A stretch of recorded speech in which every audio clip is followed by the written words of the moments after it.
మాకి లాస్ వచ్చింది, వాళ్ళే మమ్మల్ని ముంచేశారు అని. ఏంటి అధికారులకి ఇప్పుడు ప్రతి దానికి ఇంకెవరో ఒకరు కావాలి దానికి. ఇప్పుడు రాజకీయ నాయకులు ఉంటారు, అధికార యంత్రాంగం ఉంటుంది, ఆ తర్వాత మధ్య దళారులు ఉంటారు, ఇన్ని రకాలు పోలీసులు సరే కాకుండా ఇదిగో మీడియా కూడా ఉంటుంది. అదే కారణం ఇదే కారణం అనుకుంటూ ముందు అయితే అధినేతలు కారణం. అన్ని గొప్ప జరిగితే అధినేతలు, తప్పు జరిగితేనేమో ఇంకొకరు అంటే ఏంటి చెప్పండి. నేను ఇందాక టీడీపీ ఎమ్మెల్యేకి ఒక ఆయనకు ఫోన్ చేస్తున్నా, జగన్ మీద మొదటగా తిరుగుబాటు చేసింది ఆయన. నా ఎదురుగా ఆయనను ఒక మాజీ ఎంపీ నువ్వు మా పార్టీలోకి రా అని పిలిచాడు.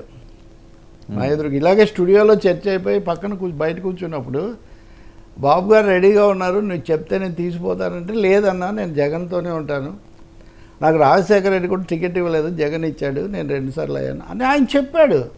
అటువంటి ఆయన తర్వాత దాన్ని భరించలేక తిరుగుబాటు చేసి బయటికి పోయాడు. ఈ ప్రాసెస్ అంతట్లో అతను పాపం టచ్లో ఉండేవాడు, మధ్య మధ్యలో కూడా మాట్లాడుతుండేవాడు. ఇందాక ఆయనతో మాట్లాడుతున్నా నేను. ఇప్పుడు కార్యకర్తలు, నాయకులు అనేవాళ్ళు కూడా మీరు అందుబాటులో లేనప్పుడు రకరకాల అంశాలు వస్తాయి, వాళ్ళు చెప్పడానికి లేదు, ఒక మధ్యలో బోల్డ్ అడ్డంకులు ఇవన్నీ ఉంటాయి. సో ఈ పరిస్థితులను కూడా అర్థం చేసుకోవాలి. కానీ ఇప్పుడు హఠాత్తుగా మళ్ళీ వాళ్ళు మారిపోయారు. వాళ్ళు ఎప్పుడో ఒకసారి ఇంకా ఓడిపోయిన రోజైనా చెప్పడా, ఎల్లుండి నుంచి ఎవరు వినరు. అవును, ఇప్పుడు ఓడిపోయిన తర్వాత ఆ పార్టీ మీద ఉండే అసంతృప్తో ఇంకోటో అప్పుడన్నా కొంచెం చెప్పకపోతే, మీరు ఆత్మవిమర్శ చేసుకోకపోయినా వాళ్ళు చేసుకోవాలి కదా. కాబట్టి చాలా కీలకమైన సమయం ఇది. ఈ సమయంలోనే డెమోక్రాటిక్గా ఉండడానికి ప్రయత్నించాలి అందరు. ఇప్పుడైనా విమర్శలు లేకపోతే ఇప్పుడు కూడా ఇంకా మళ్ళీ మేమే మాదే రైట్ అన్నట్టుగా ఉంటే ఎట్లా? అదేం సరికాదు. తప్పకుండా నిజంగా రక్షణ కోసం ముందుకు రావాల్సిన అవసరం కూడా ఉంది. అదే సమయంలో నేను చెప్తున్నాను కదా, కొత్తగా ఇంత పెద్ద మ్యాసివ్ మ్యాండేట్తో వచ్చిన ప్రభుత్వం కూడా అనవసరంగా ఈ ఆరోపణలు లేకపోతే ఈ ఉద్రిక్తతలు పెరుగుతున్నాయనే వాతావరణం వాళ్ళకు కూడా ఏమంత మంచిగా. Let there be a democratic beginning.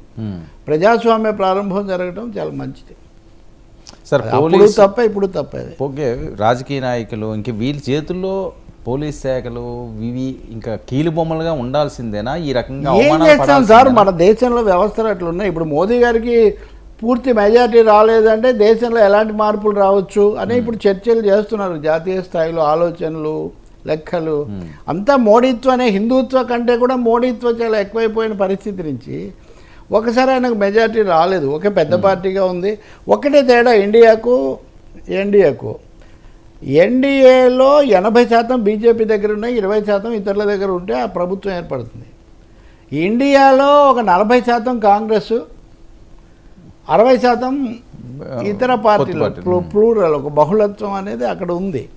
కాబట్టి మోదీ ఇప్పుడు నేర్చుకోవాలి. మోదీయే కాదు, ఇక్కడ కూడా ఇప్పుడు 99% తెలుగుదేశం, లేదా 85% అనుకుందాం, 15% పవన్ కళ్యాణ్ ఉన్నారు. కాబట్టి అందువల్ల గత ప్రభుత్వంలో 100% జగనే వాళ్ళ పార్టీలో.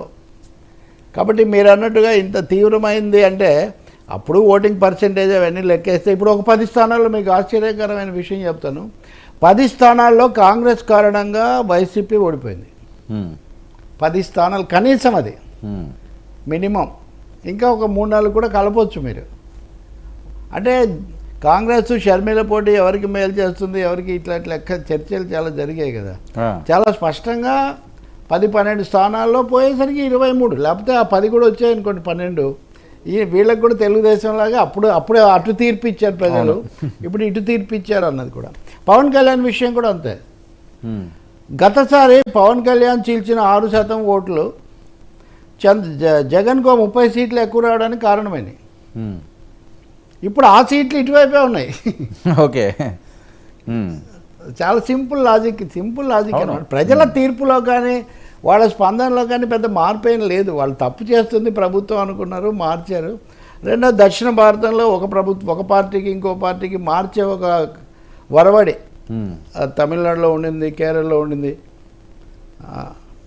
కర్ణాటకలో కూడా ఉండింది కొంచెం. సో దాన్ని ఇక్కడ కూడా ఆంధ్రప్రదేశ్లో కూడా వచ్చినట్టు. తెలంగాణలో ఉంటుందో లేదో నెక్స్ట్ ఎలక్షన్స్లో తేలాలి. అవును, ఇది మొదటి ఎలక్షన్ పక్కన పెడితే. కాబట్టి ఇవన్నీ ఉన్నాయి ఇక్కడ. దీన్ని తీవ్రంగా తీసుకోవాలి.